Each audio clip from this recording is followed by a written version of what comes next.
Hey guys, subscribe for daily content. And if you're shopping for gear, make sure you check out the description for the newest items at some of the very best online retailers. There's also links for some of the items that I personally recommend. Thanks! What's going on YouTube? Metal Complex here, and today I've got another interesting knife review / knife overview to share with you guys. This is the Berg Blades Iron Wolf. That's the big guy. They've got a smaller one, the Iron Pup. This is the bigger guy. Now, this is not a brand new model. In fact, it's been around for a bit, and then it was gone for a bit, and then they decided to bring it back. I've heard rumors that this is their last run, but I honestly don't know. That's Berg, B-E-R-G, Blades. If this is still available, I'm not sure. By the time you're watching this video, you can go to their website. That's where they drop them. They come in a few different configurations. These are manufactured by WE Knives. The quality is absolutely excellent. I can't wait to share all the information with you guys. Thanks so much to my generous patrons who are supporting me. There's a link for Patreon right down below. And please make sure to follow me on Instagram at metal_complex. I bought this. This was not actually sent to me by Berg Blades. I've always said, you know, if they ever bring that back, I'm going to buy it. And they did, so I bought it. Absolutely. I was happy to do so. Let's go ahead and measure this guy. Overall length of the Iron Wolf coming in at, wow, that's big, 9 inches on the dot. Blade length is coming in just shy of 4 inches. And then your cutting edge is coming in at about 3.6. Let's go ahead and do some size comparisons up against the Ontario Rat Model 1 and the Ontario Rat Model 2. So you can see there, this is definitely a large knife. How about up against the Spyderco PM2 and the Spyderco Para 3? There you go. And last but not least, let's do a Benchmade Griptilian, or in this case, the Ritter Hogue, and the Benchmade Bug Out. You know what? Since this is a bigger knife, why don't we put it up against a couple of larger knives? So not quite last. How about up against the Microtech SOCOM Elite? Yeah, it's about the same overall length of as the Elite. We're at an angle here, so whatever's on top is going to look the smallest. And then how about up against the Hinderer XM24? The XM24 is definitely a little bit bigger. I think it's coming in about 9.25, but again, we're at an angle, so it's looking massively larger there. But I would say this is definitely an XM24 sized knife. It definitely has that ultra robust feeling while still being reasonable. I'm not going to say it's like an easy carry. It's a reasonable, if you're going for a large knife, carry. Take that with a grain of salt. Let's go ahead and take a look at the action here. So yeah, it's really good. It was a little bit tight when I first got it, and I put some KPL in it. You can actually find that down in my description now. The knife pivot lube, that's this stuff right here. Just drop a little bit on the detent ball, like literally 1 drop or even half a drop will do it. The action has absolutely smoothed up really well. I have a feeling this will be drop shut, or almost drop shut fairly soon. The detent is about medium. It's not light, but it's also definitely not heavy. Light switching it is easy, and because this is not a super aggressive flipper tab, it can also be push buttons. I think it's easiest to, it's kind of an in-between light switch, more of a light switch, I guess, than a push button, but yeah, the action is good. There is no double clutch. Very easy to manipulate with one hand, which is awesome because it's a big knife. The lock bar tension is not crazy. In fact, it's pretty medium as well. So this is an easy knife to manipulate. And, you know, with there only being one method for deployment, it should be, absolutely. How about carry profile? So thickness up against the Spyderco Para 3, it's pretty thick. It's not massively thick, but it's definitely, I would say, on the thick side. Length and height up against the PM2 and the Para 3. You can see here, it's longer than both. It's also going to be taller than both if you're counting, you know, like from the flipper tab at, you know, at base and then up to this point or this ridge right here. Definitely taller than that hump. So take note of that. It's going to take up a lot of room in your pocket. If it's the only thing you're carrying in your knife pocket, you'll probably adapt to it if you're wearing something like jeans, right? But if you carry a lot of other stuff, this is going to be quite the pocket hog. Let's go ahead and do a hardware check. I'm going to get out my tools. As per usual, my tools are very inexpensive and very recommendable. You can find them right down in the section of my description that talks about the tools I use on this channel. I think that pivot is a T8. I nicked myself on the Shurgroff soft overkill just a little bit ago, so that's what that is. T8 for the pivot. We have a couple of T6 screws holding in this sort of overlay thing here, this scale, and then we probably have a couple of additional screws back here, so there's more than what I would call minimal hardware, and unfortunately they are not all T8. There's also a couple of T6 screws for the pocket clip, and then you don't ever really need to mess with the lock bar insert screw. But yeah, it's still gonna be pretty easy to take apart. There's just gonna be some extra screws rolling around. So as long as you have some good tools and a place to put your hardware, you're gonna be good to go. Let's go ahead and measure blade stock thickness. I kind of expected this thing to be like at least 165 thousandths, but I think it's more like 150 to 155. Let's take a look. Yeah. I'm gonna guess it's about 155,000. So it's thick, but it's probably thinner than you expected. Those scales are about as thick as the scales on an XM24, so probably about 165 thousandths. They look to be a little bit thicker than the blade for sure. Let's go ahead and, did we do it? Oh, weight, we need to do weight. So what are the materials here? We are looking at M39, is it M390 or 20 CV? I mean, it's essentially the same composition. M390 has a bit more silicon in it, but essentially the same. I believe it's M390. I don't recall it being printed on the blade anywhere unless it's on the tang. It is not, I believe it's M390. And then we have titanium and micarta. This is a pretty heavy knife. I'm gonna guess, in fact, I think I weighed it on a live stream. It was like 6.5 ounces. Yeah, 6.35 ounces. So ratios, not anywhere close to the perfect knife for ratios. The balance on it is actually pretty good because the blade is pretty heavy. So the balance is right behind the pivot. So when you pick it up, it definitely feels lighter than my XM24, even though like at base, the XM24 is somewhat close to it. I'm just comparing the XM24 because that's the knife that's most like this in my collection. Yeah, it doesn't feel quite like a 6.5 ounce knife. It just feels like a big knife, but the balance is pretty good. Okay, have we hit everything there? I think we have. I love the aesthetic of this knife. I love it. I remember seeing the first one that I saw was the Iron Pup. If you don't know who Berg blades are, they did the Slim. I think that was based on the Golem. They have the Iron Pup, the Iron Wolf, and they've got some other things like a butcher knife or something like that. Honestly, all of their designs I thought were really cool, and they were all distinct, right? This is like a really straightforward, like sort of outdoor hard use knife look, right? But it's just very good. There's anywhere that there could be a line going in a weird direction or any part of the blade, there's no part of it where I'm like, nah, I disagree with that aesthetic. I mean, everything, down to the pocket clip, everything just looks like, yes, this is exactly right. It's also not reinventing the wheel. This is a pretty generic knife look, but it just looks good. And this, you know, this shape, I handled the Iron Pup and it's okay, right? If you just don't like big knives, but you like this look, go for the Iron Pup. I want to say Fanatic Edge still has a bunch of custom ones laying around. I'm hoping Fanatic Edge does some custom versions of these. They seem to do that with Berg Blades design. So, but anyways, the look of this is great. I didn't like the smaller one, but it works perfectly with this bigger guy because you have so much room. You have so much room on the handle and you have a nice, big, roomy choil. The ergonomic lines and that roomy choil really remind me of the XM24. I mean, if you're gonna have a flipper, if you're gonna have something in the way, you really have to do a roomy choil, and it's got this, right? So you can definitely get right up behind that blade. The jimping is perfect. It's not aggressive, but it's definitely deep enough. I'm not going to say sharp, but it's sharp enough that it's going to catch your bare flesh, or definitely a glove if you are using a glove. The flipper tab works perfectly as a finger guard as well, so there's no chance, especially choked back, that you're going to run your finger up on the blade unless you're just really not paying attention. Lock bar access, there are deep, nice, big, deep scallops that look sharp, but they're really not. It's actually really comfortable to disengage this, and there's no double clutch. You can do this all day. It's like I was saying earlier. Lock bar access is fantastic, and the tension on the lock bar is about medium, so no issue there. We have the Berg Blades logo up on the blade, and so the finishes, I'm sure you guys are wondering, you're like, you bought that, you bought a satin finish, were they out of the tumbled finish? And you guys know I like the tumbled finish is better.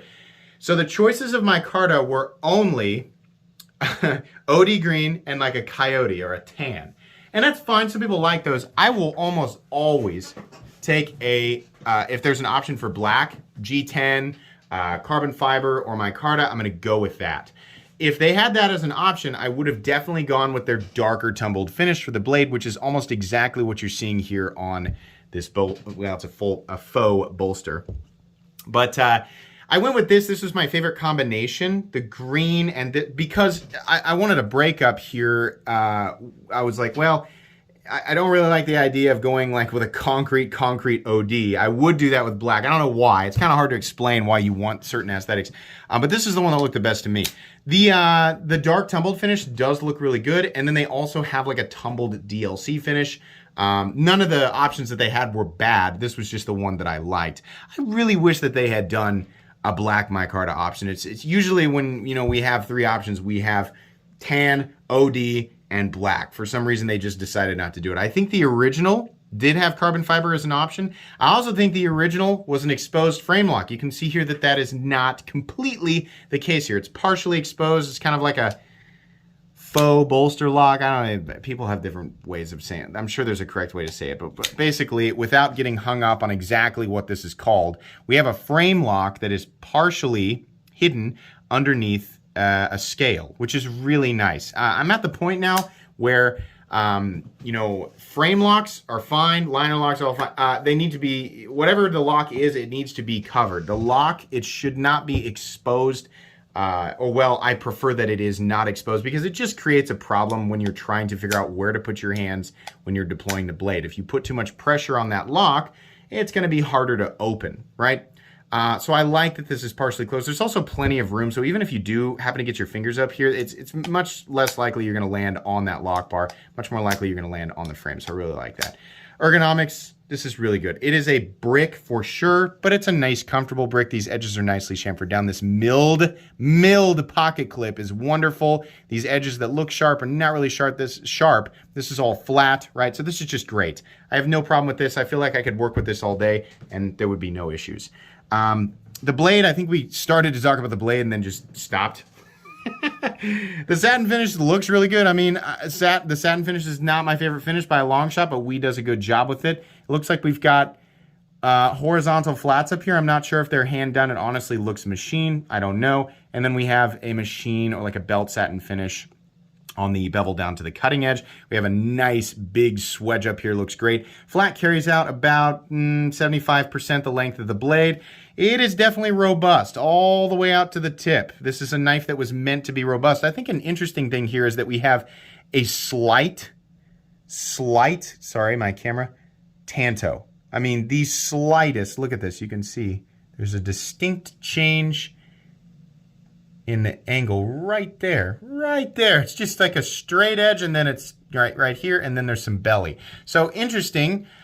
For sharpening purposes, I wish that they had not done that. I mean, you sharpen this thing one time, and you're probably going to get rid of that little ledge. But okay, it looks cool. The blade looks awesome. Down at the cutting edge, it's fairly thick. It's sharp, and it's definitely going to slice, but it is fairly thick. So keep that in mind. I mean, they did that on purpose. This is definitely a knife that is meant to be, taken out and kind of beaten on.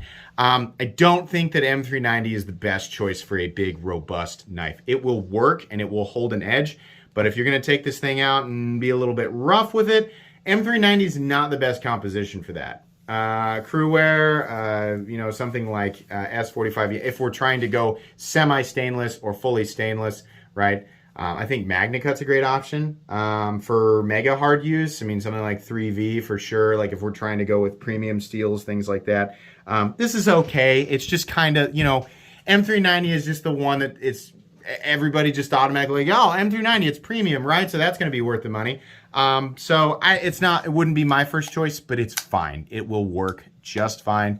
It's just going to take a little bit of extra effort when you sharpen it, because if you really use this thing the way it's intended to be used, you're likely to get some chips in that M390 edge, especially if they have heat treated it correctly and it's up there at about 61, 62, 63, right? So anyways, hardware, seating of the hardware all looks great. This is WE, so the fit and finish is spectacular. There's no issue whatsoever with the fit and finish. Let's take a look here. Back spacer, I like that they didn't just go flush. The edges of the spacer are beveled, and then this comes to kind of like almost like an arrowhead. It looks kind of neat, right? They could have just left this flush, but they didn't, so I appreciate that.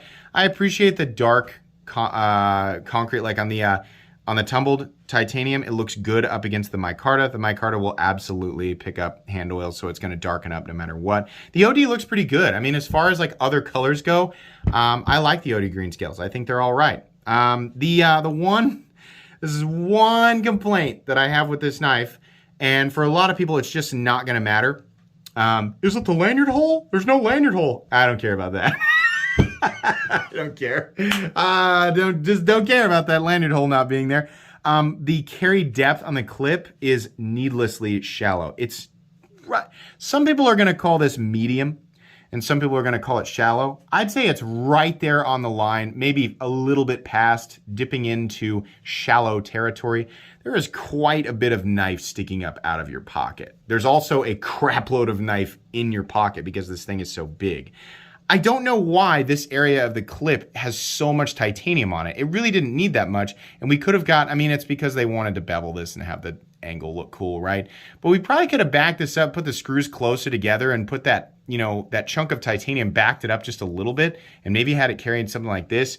Medium carry for me is fine. I just, whether anywhere between medium and deep carry is fine. I just don't like big hunks of knife sticking up out of my pocket. Now, in a work setting, you're probably thinking, who cares, right?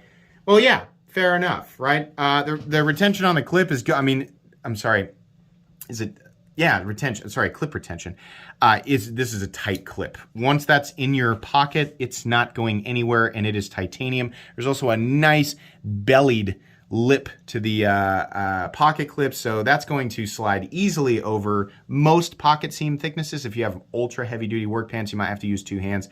For the most part, you can slide this in and out of your pocket. It's just going to be kind of tight, and I think that's good. I think that's appropriate.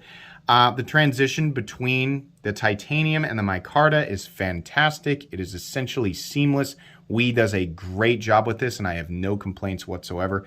There is a steel lock bar insert doubling as the over travel stop, which is kind of unnecessary because we've got the micarta here, but you know what? It just adds strength to it, so, and it's not hurting anything, so that's fine. Lock up. We're locking up pretty early at something like 25%, but it is absolutely, completely, and totally solid with no lock stick. There is actually an internal stop pin. Can we see it right there? It's fixed in place, so it rides on the channel on the blade, and that's fine. That's a good way to do that. Like I said, no blade play up, down, left, or right, no lock stick. There is no pivot lash. It is nice and smooth and consistent down to the closed position. The detent is kind of a thud. It's kind of a thud click. It's in between. It's all right. The centering on it is absolutely spot on perfect, and there is no detent lash. This is a really cool knife, but you have to like big knives. As far as a big knife design goes, this is a really friendly one. This is one of those straightforward designs that has enough character. I'm really glad that they did it like this and not an exposed frame lock. It just adds just enough character to this thing that, you know, people like it. I mean, like, it adds a little bit of personality to it. It's not just like a gray blob like we've seen, you know, for so long. It would have been cool to have some type of design or pattern, or if they'd done like diamond texturing on the this bolstery area here, but it's not needed. It's just a good looking knife, and it's going to be really appealing to a wide range of people who like big knives. Even for people who don't like to carry big knives, this is going to be an attractive knife. And you know, I appreciate that. What's the price on it? It's a big knife. Not that that really has a lot to do with the price tag, right? Inflation is definitely happening, right? We are using premium materials, and the fit and finish is good. The design is also good. This is well thought out. For a big knife, this is very easy to manipulate and very friendly. It flips about 1,000 times better than a Hinderer because the flipper tab is actually shaped correctly. The detent is also not overbearing. It's kind of a medium heavy detent. So if you've ever flipped an XM24 and thought, I'm never going to do that again because that hurts, this is way more friendly. All the way around, the whole knife is just way more friendly, and it just makes a lot more sense ergonomically all the way. I mean, I'm a huge Hinderer fan, right? But if you're like me and you kind of compare this with the XM24, this is the most XM24-y knife out there that isn't an XM24, and it's honestly designed better. I like everything better except for the pocket clip, and the pocket clip is still okay.